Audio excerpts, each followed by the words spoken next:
السلام عليكم ورحمة الله وبركاته، يا صباح الخير عليكم، عاملين ايه؟ يا رب تكونوا بخير. وحشتوني كتير يا حلوين من الفيديو اللي فات. وتعالوا نشوف الروتين الخفيف الظريف ده. انا اول روتين ليا اعمله في الشقة بصراحة، حبيت ان اعمل الروتين بتاعي على شقة نظيفة. يعني مثلا مش عشان انا هوضب في الشقة وكده فهتكون الشقة متبهدلة، لا انا قلت اجرب معاكم اول روتين ليا. بس بصراحة ده كان تاني يوم اجي فيه من عند ماما، كنت قاعدة اسبوع عندها علشان كنت تعبانة شوية. وبعدين جيت وضبت الشقة ومسحتها. تاني يوم بقى، ده كان تاني يوم، يعني الشقة كانت نضيفة فكانت عايزة بس حاجة سريعة كده. آم، كارما كانت تعبانة، كانت بتاخد الدواء. بصراحة الدنيا كلها تعبانة وعندها برد لأن في تغيرات في الجو، فربنا يشفي كل مريض يا رب.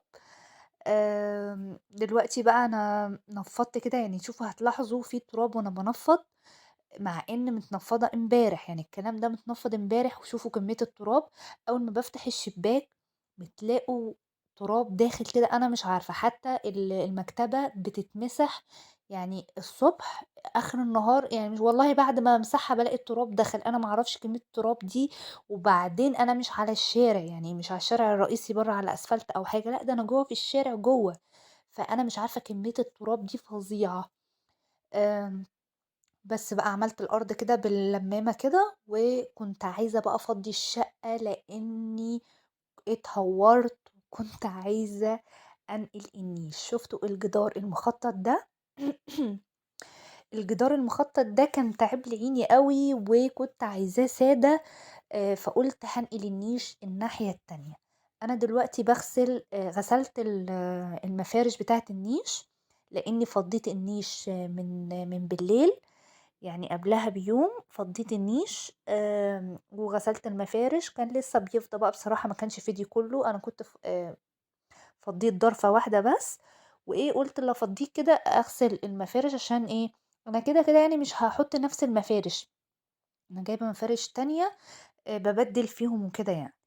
فغسلتها بقى، ولإن في حاجات منها أنا هاحتاجها وكده في النيش لمّا آجي أفرشه. إحنا مش هنفرشه في الفيديو ده اللي هو النيش، هينزل لكم فيديو تاني إن شاء الله لوحده كده وأنا بامسح النيش، وفيديو تاني وإحنا بنرصه، إن شاء الله هنرصه مع بعض. الأوضة بقى دي زي ما أوضة مازن بقى زي ما أنتم شايفينها كده، هي كانت نضيفة ما فيهاش حاجة خالص، بس إيه، باروّق السرير كده، وكنت أطبّق الكوفرتيات، عايزة بس إيه، يعني تنظيمة كده بسيطة، هو ما فيهاش أي حاجة ولا هنمسح ولا أي حاجة، لإن أنا زي ما أنا قُلت لكم أنا ماسحة من بالليل. بُصّوا كرموتي بقى لابسة الخمار بتاعي. ربنا يهديكِ يا كارما يا رب أنتِ ومازن، يا رب ويهدي أطفالنا كلنا يا رب. شِلت بقى ديّة شوية دواسات كده، كنت بافكّر إن أنا أفرشها وبعدين قُلت لأ، الجو لسه حَر، أمّا نبدأ ندخل في فرش الشتا كده، إيه، هابقى أشوف هافرش فيها إيه ومش هافرش إيه. بس الأوضة كده اتروّقت، وبعدين كنستها بس كنسة كده بسيطة. زي ما إحنا قُلنا مش إيه، مش هنمسح ولا حاجة. بالنسبة بقى للنيش، زي ما أنا باقول لكم أنا هانقل النيش الناحية التانية، وهنفضّي النيش وهنعبّي النيش، واللي نيشه مش نضيف نزّلوا النيش حتى لو مش هتنقلوه، وشيلوا التراب اللي عليه ورجّعوه تاني، دي طاقة إيجابية كده بدل الطاقة السلبية اللي مالية بيوتنا. وهتحسّوا بقى طبعًا كده بطاقة بقى إيجابية وفرحة، وتحسّوا إن أنتم غيّرتوا أي حاجة في الشقة وكده. خصوصًا يعني إن أنا بقى لي فترة مش قادرة خالص إن أنا يعني إيه، مش قادرة إن أنا أروّق الشقة ترويقة بقى، ترويقة العيد دي اللي إحنا بنسميها ترويقة العيد. فأنا إيه، باعمل زي ما أنتم شايفين كده من على الوِش. مع إن سبحان الله يا رب، يعني في الصيف الواحد بيبقى الشقة تبقى الشقة فاضية، فكل يوم، كل يوم نمسح وكده. بس الواحد بييجي عليه أوقات إن هو مش قادر أو مش عايز، أو بمعنى أصح ما لوش نِفْس وكده. فلازم كلنا بقى نتنشّط كده مع بعض ويبقى عندنا طاقة.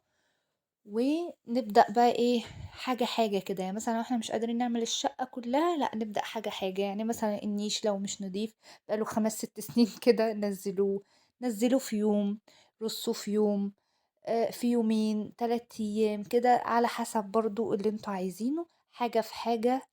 يعني مثلا المطبخ في يوم، أوضة الأطفال في يوم، في كده بتبقى شوية كراكيب تحت السرير، شوية من السرير ده وشوية من السرير ده، كل حاجة إن شاء الله هتخلص، وربنا يدينا القوة كده والصحة، ونقدر نعمل، وربنا يخلينا لعيالنا ويخليهم لينا يا رب ويهديهم.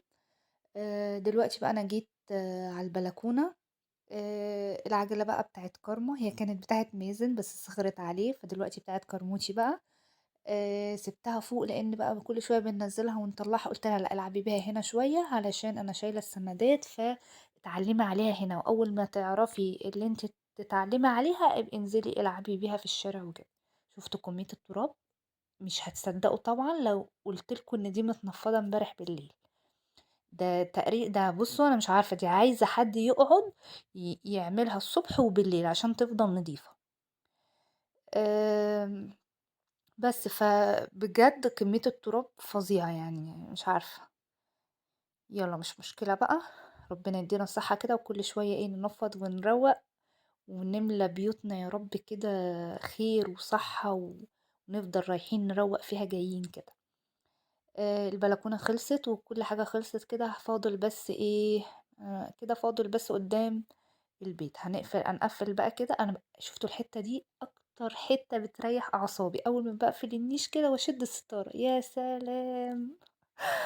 بصوا المقشة، انا ما بيعيشليش مقشة ولا مسح، انا مش عارفة ايه ده والله. انا ممكن الشوز تقعد في رجلي سنين، لكن المقشة لا، ما بتقعدش خالص اسبوع عندي. يعني المقشة انا ما اعرفش بتتكسر على طول ليه، واقعد بقى مسامير واعمل. خدت بقى تنفيضة كده للباب بالمقشة، وانا كده يعني مش هكنس، لا ده انا هكنس قدام الدار برضه. فعملتها كده بايدي. مش لازم بقى، هي كده كده اصلا المقشه دي خلاص لانها بتحط لها مسامير. كانت معمول لها تكبير. كانت متجبسه مرتين قبل كده. كنست بقى قدام الباب كده، وكده بقى يكون كل حاجه خلصت. لاننا بقى ايه خلصنا اخر حاجه بقى بعملها قدام الباب بصراحه كده، عشان يكون كده خلصت. ودلوقتي بقى هتلاقوا الحاجات بتاعت النيش كلها انا حطاها بقى مجهزاها في الأوضة علشان ارصها بالليل. ولو وصلتي معايا لحد هنا ما تنسيش بقى تعملي لايك وشير إن امكن يعني، وكومنت جميل زيك، وما تنسيش تقولي لي بتتابعيني من انهي بلد. واشوفكم في فيديو جديد وروتينات جديدة كتير ان شاء الله. وباي باي.